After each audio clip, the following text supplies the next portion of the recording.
नमो अरहंताणम, नमो अरहंताणम, नमो अरहंताणम। तीसरी परिभाषा, सोना समस्या है और जागना समाधि। समस्या है सोना, हम सोते हैं यह बड़ी समस्या है, जागते हैं यह समाधि है।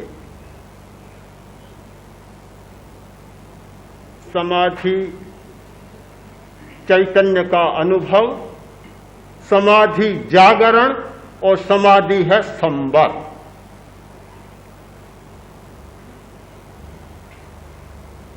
समाधि के बारे में हमारी एक धारणा है कि वह तो बहुत बड़ी चीज है, बहुत बड़ी चीज है। हमारे लोग भी, योगी लोग भी समाधि के बारे में मनुष्य को बहुत चक्कर में डाल देते हैं।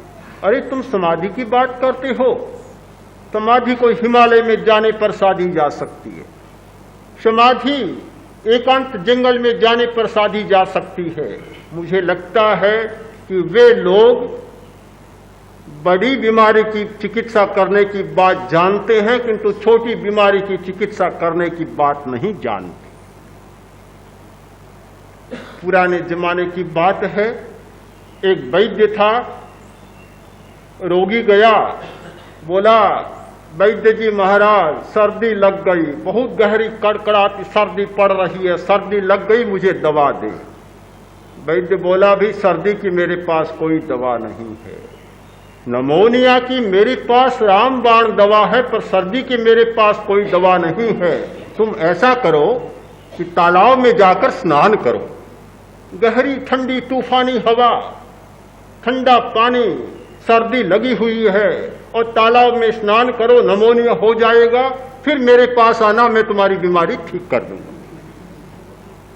मुझे लगता है कि नमोनिया का इलाज करने वाले लोग बहुत बैठे हैं, और सर्दी के लिए जाता है तो इनकार कर देते हैं, भाई हमारे पास सर्दी की कोई दवा नहीं है। तो क्या पहले तो सर्दी वालों को सबको नमोनिया के पेशेंट, रोगी बनाएं, बीमार बनाएं, और फिर उनको दवा दें?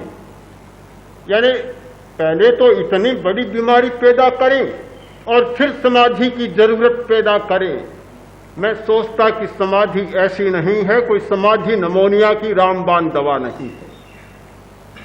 हमें समाधि के बिंदुओं पर ध्यान देना होगा। समाधि का पहला बिंदु है प्रत्याहार, प्रतिसंलीनता। प्रतिसंलीनता 12 प्रकार के तप हैं, उनमें एक तप है प्रतिसंलीनता। 5वां प्रकार प्रतिसंलीनता।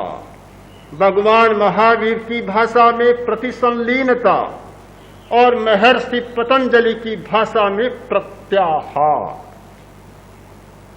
यदि आपको समस्याओं का समाधान करना, समाधि को उपलब्ध होना है, तो आप पहला उपाय यह करें कि आंखों को बंद करना सीखें। अभ्यास करें, आंखें बंद, कान बंद, नाक बंद, जीभ बंद और त्वचा का संवेदन भी बंद, सब बंद। इनको बंद करना सीखें और बाहर से मन के भावों को लेना भी बंद करें। यानी बाहर से जो आ रहा है, आश्रव जो हो रहा है, उस आश्रव को बंद करना सीख लें। यह समाधि का पहला बिंदु होगा। खिड़कियों को बंद करना सीख लें। आंधी आने लगी, आदमी उठता है, तत्काल खिड़कियों को बंद कर देता है। भीतर वर्षा का पानी आने लगा, खिड़कियों को बंद कर देता है।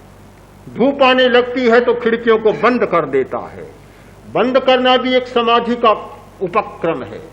बंद करना भी समाधि का एक सूत्र है। कि हम दरवाजों को, खिड़कियों को बंद करना भी सीखें। बंद कर दें। फिर प्रश्न हुआ कि यह बंद कब तक किया जाएगा, खिड़कियों को बंद कब तक रखा जाएगा। ठीक है, दुर्गंध आई और खिड़कियों को बंद कर दिया, दुर्गंध में कमी हो गई, दुर्गंध आनी बंद हो गई, किंतु साथ साथ में जो अच्छी हवा आ रही थी वह भी तो बंद हो गई।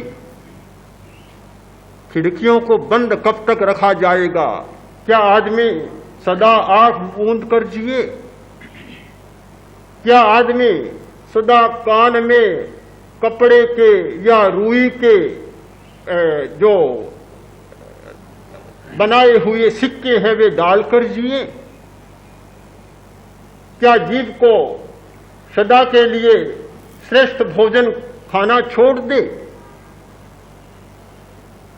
तो फिर दुनिया में जीना बेकार हो जाएगा। लोग सोचते हैं कि जीवन जीने के लिए जन्मे हैं, जीवन जीना है और एक सरसता के साथ जीना है। सारी सरसताएं समाप्त हो जाएंगी।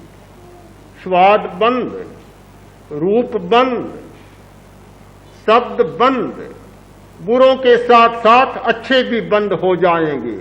बुरों को जेल में डाला जाए तो ठीक बात है, किंतु बुरों के साथ साथ अच्छे भले आदमियों को सबको भी जेल में डाल दिया जाए, सबको कारावासी बना दिया जाए तो कोई अच्छी बात नहीं होगी।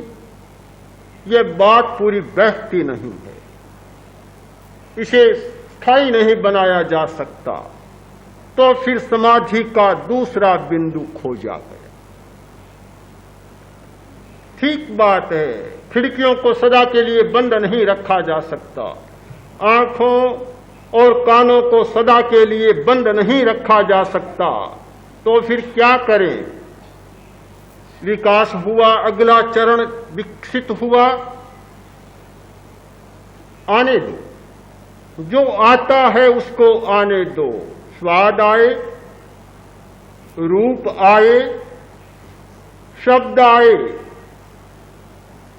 जो भी आए, इंद्रियों को अपने विषयों को लेने दो, भीतर जाने दो, मन में जो भी विचार आए आने दो, किंतु एक चेतना को जागृत करें, ऐसी चेतना को जागृत करें कि जो भी आए उनको जान ले,